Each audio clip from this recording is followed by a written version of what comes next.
tous. Je ne sais pas si on m'entend. Apparemment, on ne m'entend pas.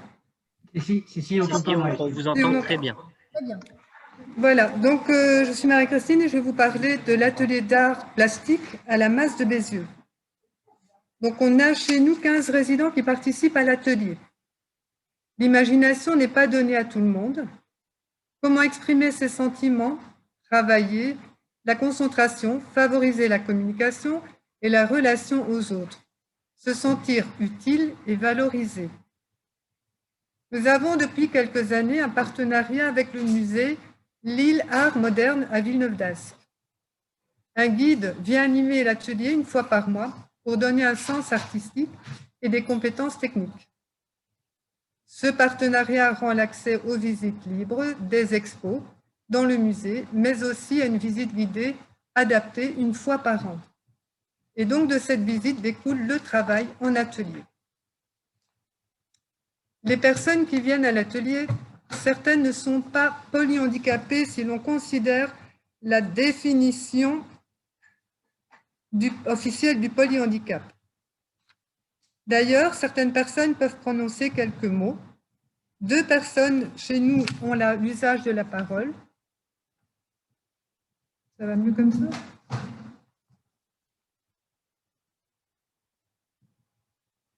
Bon, je recommence. Alors, donc d'ailleurs, certaines personnes peuvent prononcer quelques mots.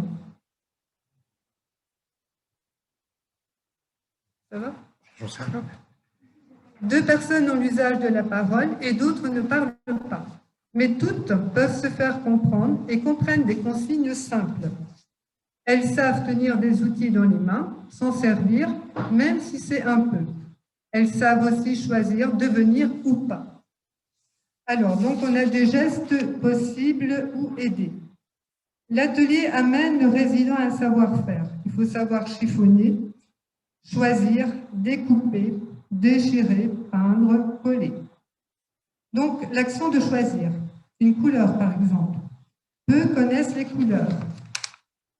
Donc, on va mettre les pots de peinture alignés sur la table et la personne peut prendre la première couleur qui se présente. Ou alors, elle peut aussi faire semblant de choisir. Alors, est-ce que c'est un hasard? Ce n'est pas parce qu'on ne connaît pas la couleur qu'on ne la voit pas. Nicole ne connaît pas le nom des couleurs. Elle marque un temps d'arrêt devant les pots. Elle les visionne, plus ou moins, et en choisit un. Certains ne peuvent pas prendre, mais désignent. Chiffonner. Faire une boule de papier. Ce n'est pas si évident que ça. Alors, à un moment donné, on a travaillé sur des volumes. On avait fait les grosses dames de Niki de Saint-Phal. Et donc, il fallait presser de grands emballages plastiques qui provenaient de la lingerie, les scotcher et commencer à donner un semblant de forme. Alors, si je me trouve en difficulté, Fredo le comprend en poussant un « O » avec une mimique d'inquiétude. Et puis, il semble soulagé quand le problème est résolu avec un « A », l'air de dire « ouf, on est sauvé ».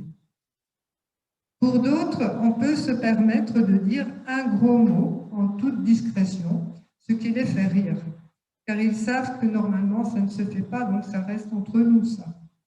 Ils peuvent se rendre volontiers complices. Découper. Alors, savoir se servir des ciseaux. Certains connaissent l'usage des ciseaux, mais n'arrivent pas à s'en servir. On a aussi des ciseaux adaptés sur lesquels on appuie dessus pour découper. On a 2 personnes qui savent découper, ne vont pas découper sur les lignes, vont simplement découper le papier. Catherine. Catherine découpe des bandes de plâtre. Elle arrive quand même à les dérouler. Elle coupe des morceaux plus ou moins égaux et elle les donne à celle qui va les faire tremper dans l'eau. Toutes les 2, elles sont complémentaires, donc elles travaillent avec Nicole.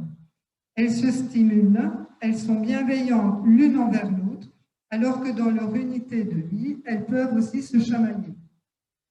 Il y a peut-être aussi un peu de concurrence entre elles, puisqu'elles arrivaient toutes les 2, donc elles sont toutes les 2 en fauteuil roulant, elles arrivaient juste après le repas à l'atelier.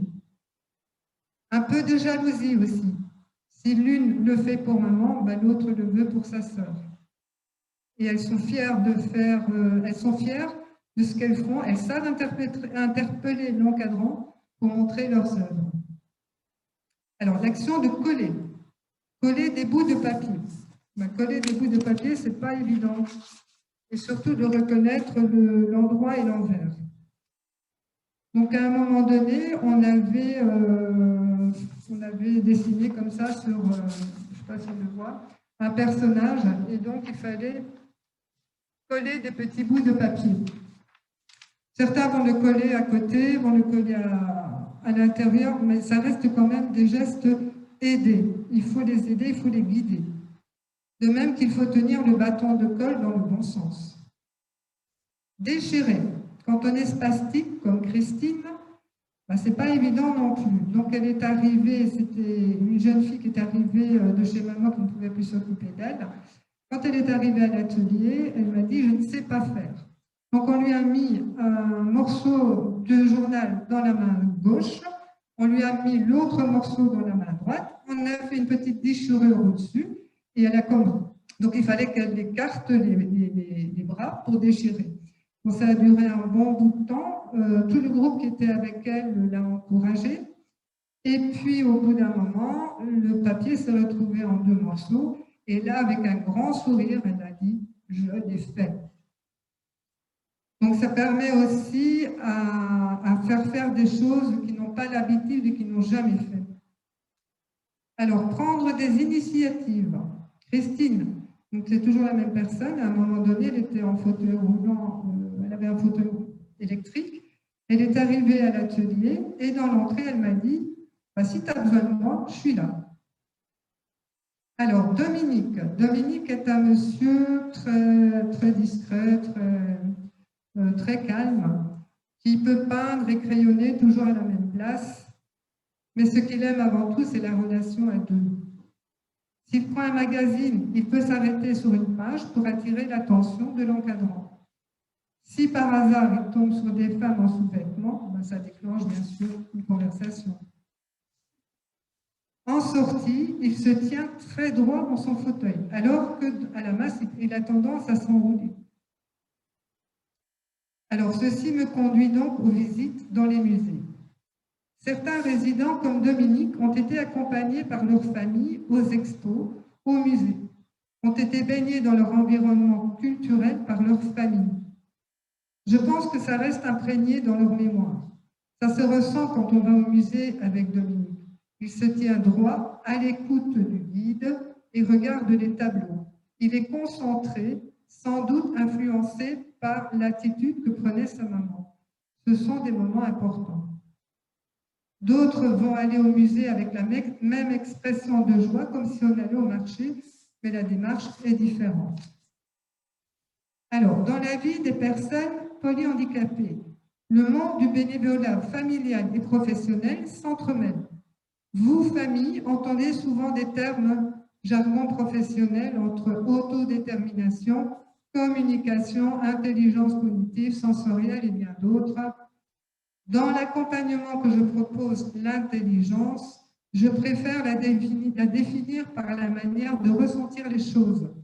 Par exemple, quand je suis en difficulté avec Fredo, par la volonté de me donner un coup de main, comme Christine, par le besoin d'être valorisé, pratiquement tous, le besoin d'avoir quelque chose à faire, ça aussi c'est important, de rechercher la complicité, d'attirer l'attention, de ressentir la jalousie. Tout cela donne une certaine dynamique et enrichit la vie et laisse apparaître des intelligences, les leurs. Voilà.